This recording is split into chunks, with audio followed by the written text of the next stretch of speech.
आप मजलिस के द्वारा बहराइच से उम्मीदवार हैं, आपके क्या विशेषताएं होंगी अगर आप जीतते हैं तो बहराइच के आवाम के लिए? 25 साल से जो हम काम कर रहे हैं वही हमारी प्राथमिकता है, कोई नया काम नहीं है। अभी एनआरसी का दंगा हुआ, एनआरसी जब हुआ, देश के अंदर सीए कानून आया, तो पूरे अगर उसके लिए हमारे जैसे लोग और हमारी बहनें अगर पूरे देश में हम लोग नहीं घूमते और बहनें हमारी रोड पर नहीं आती तो आज इस देश का सारा मुसलमान कागज लिए ढूंढ रहा होता अपनी नागरिकता। जब से कानून आया तब से लेके जब लॉकडाउन लगा तब मैं बहराइच आया हूँ, चाहे वो शाहीन बाग हो दिल्ली का, जामे मिलिया हो, मुंबई हो, लखनऊ हो, कहीं भी हो, पूरे कई महीनों तक चंद्रशेखर के साथ उस काम को करने का काम किया। और चंद्रशेखर जी के साथ जो वर्ल्ड वाइड प्रोग्राम हुआ है, जो जामा मस्जिद का सबसे बड़ा प्रोग्राम हुआ, उसके अंदर भी उनके साथ थे और उनके इसी एहसान को अदा करने के लिए उनकी पार्टी के फाउंडर मेंबर भी बने। लेकिन अपनी पार्टी में हम दरी बिछाते हैं और दूसरे की पार्टी में कोर कमेटी में हमें, अगर हमको वहाँ वो चीज़ नहीं चाहिए, हमको यहाँ दरी ठीक लगती। और एनआरसी में जितने भी लोग बंद हुए, जिसकी जमानत यहाँ खारिज हो गई, हाई कोर्ट से सबकी जमानत फ्री में कराने का काम हमने किया। इरशाद भाई बैठे हैं और अभी 2-2 लाख रुपए का योगी जी ने नोटिस भेजा, उसके अंदर भी सारी अप्लाई हमने, जितने भी दरगाह शरीफ के सब बच्चे थे। तो हमारा ये नया काम नहीं है और हमारा हर भाई 2, 4, 5, 10 करोड़ का आदमी है, लेकिन मैं 40-50 लाख के कर्जे में हूँ।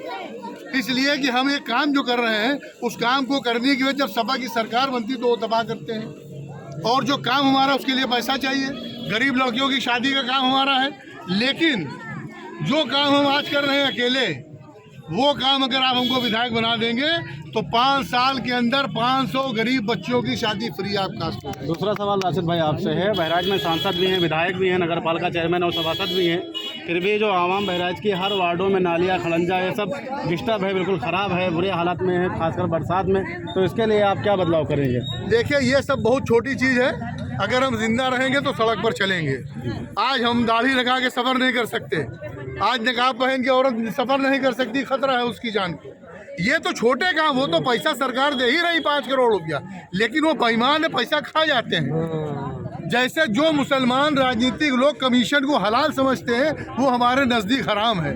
अगर आपको हमारे जीतने के बाद कोई बुराई लगे तो आप कॉलर पकड़ के घंटा घर पर टोक दीजिए। आपके पार्टी की कुछ प्रमुख विशेषताएं बताएं। हमारा जो मेन काम पर्सनल, हमारी पार्टी की जो प्राथमिकता है, सबसे बड़ी चीज़ ओवैसी साहब ने अपने हेल्थ का सिस्टम बहुत ज़बरदस्त रखा।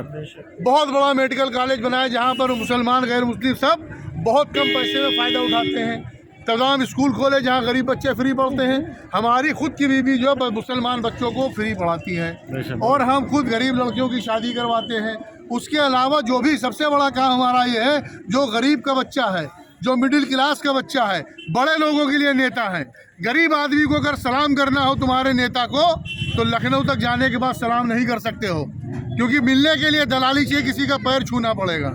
हैं जो नेता आज मुसलमानों को पैसा बांट रहे हैं, क्या वो नेता मुसलमानों को, गरीब मुसलमान को अपने घर में घुसने देंगे? इलेक्शन से पहले, इलेक्शन के बाद राशिद जमीन तो 25 साल की तुम्हारे लिए जान हथेली पे लिए है। सब कुछ खत्म कर दिया हमने, अपनी हस्ती मिटा दी, ज़मीन जायदाद सारी चीज़ें।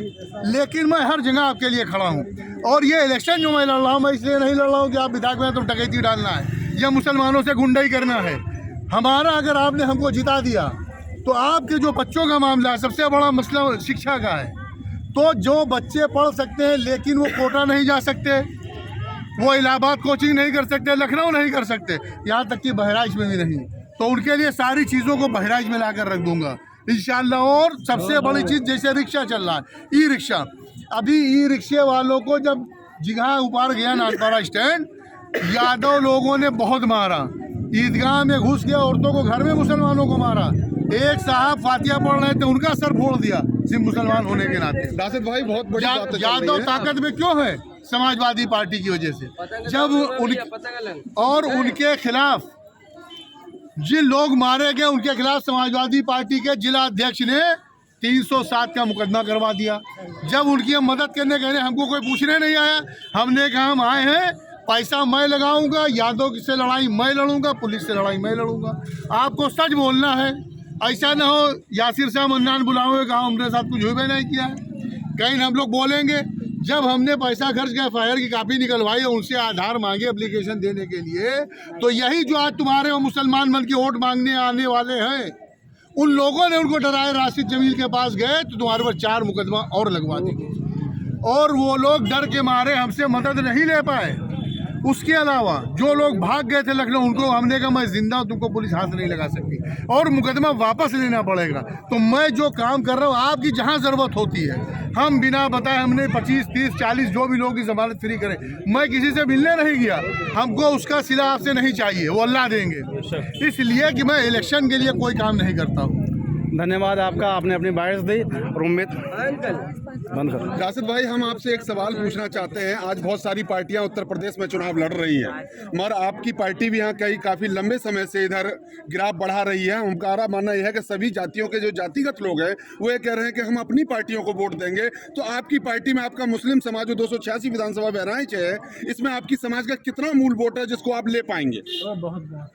बहराइच के अंदर 50% मुस्लिम वोट है और अभी तक बहुत ज़्यादा मुसलमानों का वोट लेके पार्टियों ने अपनी जातियों का विकास किया है। बहन जी ने वोट मुसलमानों को लेकर सरकार बनाई, अपनी जाति का विकास किया। मुलायम सिंह यादव ने लिया और यादवों का विकास किया। लेकिन मुसलमानों को मुजफ्फरनगर जैसे और विधायकों को स्टेज को जूता मार के उतारा जा रहा है। मुसलमान कोई मजलूम कौम नहीं है, मुसलमान कोई बेइज्जत कौम नहीं है। आज वो भी उसने भी तय कर लिया कि हमारा भी एक कायद इस मुल्क में होना चाहिए और हमारी लड़ाई देश में प्रदेश में ओवैसी साहब लड़ रहे हैं। कर्नाटक में भी हिजाब का मामला आया है तो इम्तियाज जलील साहब ने पार्लियामेंट में बात करी है, अखिलेश यादव ने नहीं करी है, मुलायम सिंह यादव ने नहीं करी, मायावती ने नहीं करी है। तो मुसलमान पूरी ताकत से वोट देगा और 25,000 वोट से जीतेंगे इंशाल्लाह। उत्तर प्रदेश में आपकी पार्टी ने बाबू सिंह कुशवाहा और बामन मेश्राम के साथ गठबंधन किया था, क्या कारण रहा जो वो टूट गई? जिसकी जितनी संख्या भारी उसकी उतनी भागीदारी। जब उत्तर प्रदेश में 25% है तो हमको उतनी सीटें मिलनी चाहिए और सीट वहां लेंगे जहां पर मुस्लिम बहुल क्षेत्र है। जहां पर 20% और 10% मुसलमान सीट लेकर क्या करेंगे? बीजेपी जीत जाएगी। मैं यहां पर अगर मुझे 70% भी मुसलमान वोट देगा तो 20,000 वोट से चुनाव जीत कर चला जाऊंगा। इसलिए उनकी जो मांग थी वो नाजायज थी। और अब उत्तर प्रदेश की सरकार के अंदर सरकार की कुर्सी का एक पाया हमारे असद ओवैसी साहब के हाथ में होगा और अब सरकार अगर बनेगी तो सरकार बनेगी। धन्यवाद, शुक्रिया आप सभी का।